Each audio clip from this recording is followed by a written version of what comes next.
Sokhna Maïmouna Mbacké ou Sokhna May Kabir est venue au monde en 1388 de l'Hégire, soit 1908 à Thiéyène au Jolof, où son vénéré père Cheikh Ahmadou Bamba était en résidence surveillée.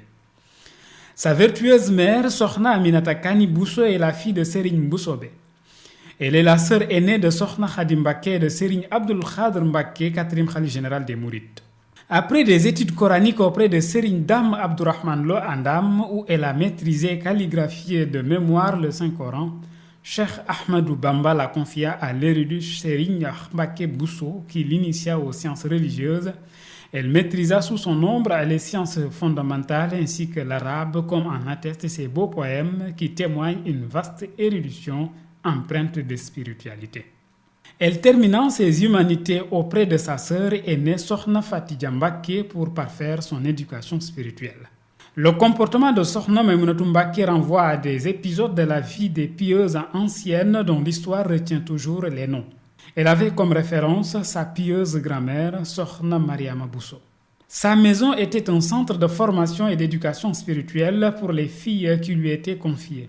En dehors de l'enseignement coranique et des sciences religieuses, elle leur enseignait l'histoire du prophète de l'islam, paix et salut sur lui, la vie de ses compagnons et celui du serviteur Khadim Rasoul.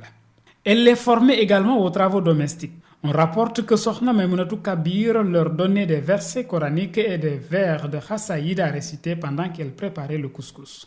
Chaque jour à l'aube, elle s'adonnait à la lecture du Saint-Coran. Dans sa demeure, elle avait aménagé une pièce réservée uniquement à la lecture du livre sacré. Cette chambre était appelée la baraque réservée au Saint-Coran.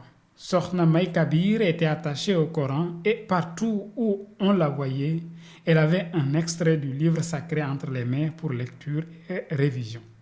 Sokhna Maïmounatou Mbacké a été rappelée à Dieu en 1966. Elle a laissé pour tous ceux et celles qui la connaissaient le souvenir d'une pieuse adoratrice de Dieu et d'un disciple exemplaire et dévoué à la recherche inlassable de l'agrément de son père et maître spirituel, Cheikh Ahmadou Bamba.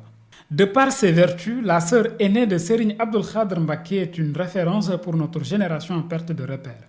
Ses qualités, ses bonnes actions et son comportement exemplaire font indubitablement d'elle l'une des salihates dont la vie est une leçon.